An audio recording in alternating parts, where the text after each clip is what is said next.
아르스포츠 코리아. 함께 새로운 하루를 밝고 즐겁게 시작하세요. 여러분을 위한 전문 야구 스포츠 채널입니다. 최신 정보를 매일 받아보실 수 있도록 제 채널을 구독해주세요. 제임스 네일이 SSG와의 경기에서 고전한 장면은 팬들에게 큰 충격을 안겼을 것 같아요.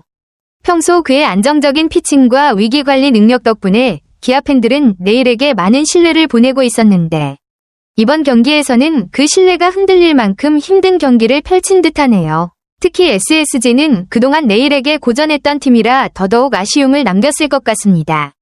그렇다면 네일의 피칭에 어떤 구체적인 문제가 있었던 걸까요? 제구가 흔들렸거나 상대 타선이 특별히 잘 맞춘 것일 수도 있고요. 그런 점들이 어떻게 경기에 영향을 미쳤는지도 궁금합니다. 정말 충격적인 경기였네요. 제임스 네일이 KBO 리그 데뷔 이후 가장 좋지 않은 성적을 기록한 날이라니 팬들에게도 큰 아쉬움을 남긴 경기였을 것 같습니다. 4이닝 동안 8피안타, 2볼넷, 7실점은 그동안 그의 안정적인 피칭과는 확실히 다른 모습이었네요. 네일이 이날 82개의 공을 던졌다는 점에서 구속이나 제구가 흔들렸을 가능성도 있지만 상대 타선의 집중력도 중요한 영향을 미쳤을 것 같습니다. 특히 8피안타와 7실점이라는 성적은 그의 평소보다 타자들이 훨씬 더 많은 기회를 잡았음을 의미하죠. 타선이 어떤 점에서 그를 공략했는지 혹은 네일이 평소와 다른 점을 보였는지도 분석해볼 필요가 있을 것 같아요.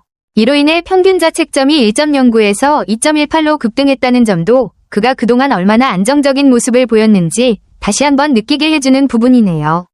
이번 경기가 그에게 어떤 교훈이 되었을지 다음 경기에서의 반등을 기대해봅니다. 수비에서의 아쉬운 장면이 있었지만 완전한 실책으로 보기에는 애매한 부분이 있었던 것 같네요.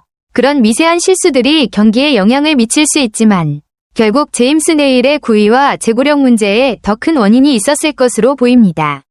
이날 네일의 구속이 평소보다 떨어졌다는 점은 그에게 큰 단점으로 작용했겠네요. 구속이 떨어지면 타자들이 볼에 더 잘 적응하게 되고 그만큼 타격이 집중될 수 있습니다. 게다가 제구가 제대로 되지 않으면서 SSG 타자들에게 공격적인 기회를 많이 줬다면 결과적으로 실점으로 이어질 수밖에 없었을 겁니다. 특히 8피안타, 2볼넷 7실점이라는 성적은 그가 평소처럼 타자들을 제어하지 못했다는 것을 잘 보여줍니다.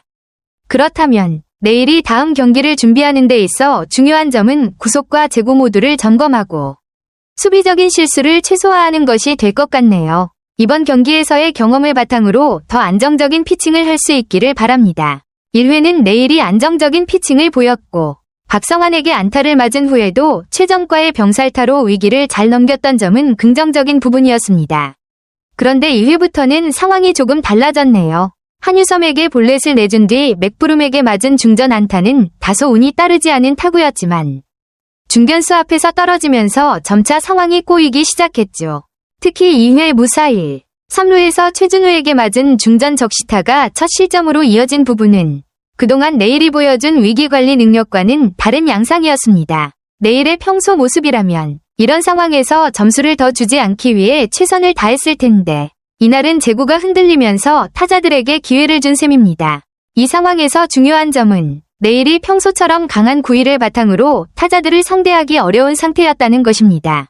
볼넷과 안타가 이어지면서 점차 타선의 흐름을 놓친 느낌이 들었을 것 같습니다. 이후에는 더욱 집중력 있게 피칭을 해야 했지만 제구가 불안정했던 점이 아쉬웠습니다. 추후 경기에서는 제구력을 다시 되찾고 불운한 타구나 상황에 휘둘리지 않고 위기 상황에서 더 차분히 대응하는 모습을 기대해봅니다. 네일이 이날 경기에서 위기를 잘 넘기기도 했지만 결국 실점으로 이어지는 장면들이 많았네요. 2회 무사 1.2루 상황에서 김성현의 희생번트로 1사 2.3루가 된 뒤 정준재를 1루수 땅볼로 처리하면서 추가 실점을 막은 점은 긍정적이었습니다. 하지만 2사 2.3루에서 조형우에게 좌중간 안타를 맞고 2점을 더 내주면서 결국 점수차가 벌어졌죠. 3회 역시 불안한 모습을 보였네요. 선두 박성환에게 좌전 안타를 맞고 폭투로 2루를 허용한 뒤 최정과 한유섬을 삼진으로 처리하면서 위기 탈출을 예고했지만 맥브룸에게 중견수 키를 넘기는 큼지막한 적시 2루타를 맞고 또 한 점을 더 실점했습니다. 이 장면들을 보면 네일이 위기에서 벗어나려고 했지만 타자들의 집중력 있는 타격에 결국 당한 느낌입니다. 특히 맥브룸에게 맞은 이 루타와 같은 타구는 네일의 제구나 구속이 예전만큼 날카롭지 않아서 타자들이 더 쉽게 공략할 수 있었던 것으로 보입니다. 또한 폭투와 같은 작은 실수도 위기를 크게 만든 요인이 되었겠죠. 네일이 이날 경기에서 보여준 점은 비록 제구와 구속에서 예전만큼의 자신감을 찾지 못했더라도 위기 상황에서 어느 정도 고군분투하며 최소한의 실점을 막으려 했다는 점입니다. 다음 경기에선 더 강한 구위와 제구를 바탕으로 이런 실수를 최소화하면서 안정적인 피칭을 보여줄 수 있기를 바랍니다. 4회에는 네일의 피칭이 정말 고전했던 시점이었네요. 1에서 4로 뒤진 상황에서 선두 김성현에게 볼넷을 내준 것이 바로 시작이었고 그 이후 또 볼넷을 허용하며 상황이 더 꼬였죠. 이런 볼넷들이 점차 위기로 이어지면서 타자들에게 더 많은 기회를 제공하게 된 것 같습니다. 1사 후 조형우에게 중전 적시타를 허용한 뒤 최지훈에게 우중간을 완전히 가르는 적시 3루타까지 맞으면서 점수차는 더욱 벌어졌습니다. 이어 박성환에게 희생플라이까지 내주면서 4회에만 총 7실점을 기록하게 된 거죠. 이 모든 과정에서 네일의 제구가 제대로 맞지 않았고 볼넷과 실투가 지속적으로 쌓여갔던 점이 크리티컬한 문제였던 것 같습니다. 네일이 이렇게 위기를 계속해서 자초하게 된 주요 원인은 제구 불안과 함께 타자들이 그를 공략할 수 있는 기회를 많이 잡았기 때문입니다.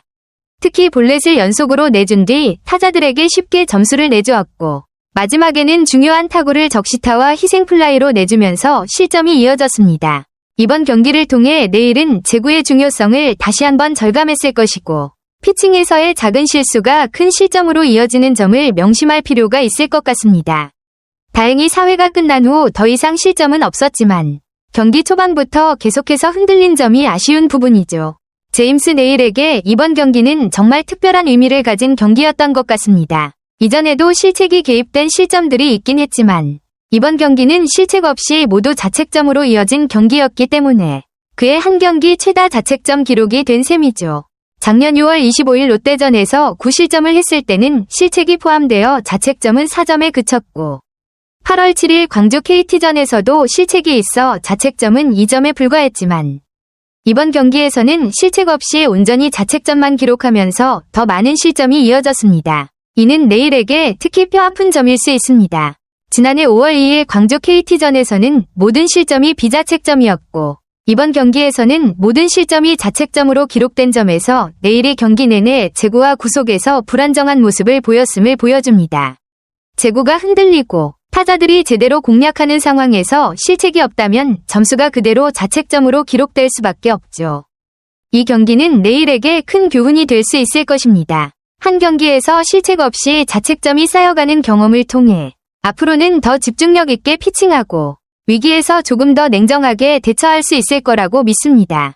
맞습니다. 제임스 네일은 그동안 위기에 빠지더라도 빠르게 최소 실점으로 탈출하고 이후 이닝에서 바로 평정심을 되찾는 능력으로 유명한 투수였죠. 그의 피칭 스타일은 흔들리더라도 빠르게 회복하는 능력이 강점이었기에 3이닝 연속으로 실점을 내주는 모습은 팬들에게도 정말 이례적인 장면이었을 것입니다. 올해 첫 8경기에서 단 한 번도 3실점 이상을 기록하지 않았다는 점에서 네일의 시즌 초반 성적은 정말 인상적이었고 그런 안정감을 유지하면서 팀에 큰 기여를 했죠. 하지만 이날 경기는 그런 네일의 평소 모습과는 완전히 달랐습니다. 제구가 흔들리고 구속도 떨어지면서 3이닝 연속 실점이 이어졌고 결국 한 경기 최다 자책점이라는 기록을 세우게 된 거죠. 이날은 분명 네일에게 날이 아니다라고 느껴지는 경기였을 수 있습니다. 그럼에도 불구하고 이런 경기들을 겪으면서 더 나은 반등을 준비할 수 있을 거라 생각합니다. 네일은 평소처럼 빠르게 회복하고 원래의 궤도로 돌아오는 모습을 보여줄 수 있는 능력을 가진 투수이니까 다음 경기에서 다시 정상 궤도를 되찾는 모습을 기대해봅니다. 제임스 네일의 갑작스러운 난조가 평균 자책점 순위에도 큰 영향을 미쳤네요. 경기 전까지 1.09로 리그 1위를 달리고 있었던 네일은 이날 실점으로 평균 자책점이 2.18로 급증하며 순위가 5위로 떨어졌습니다.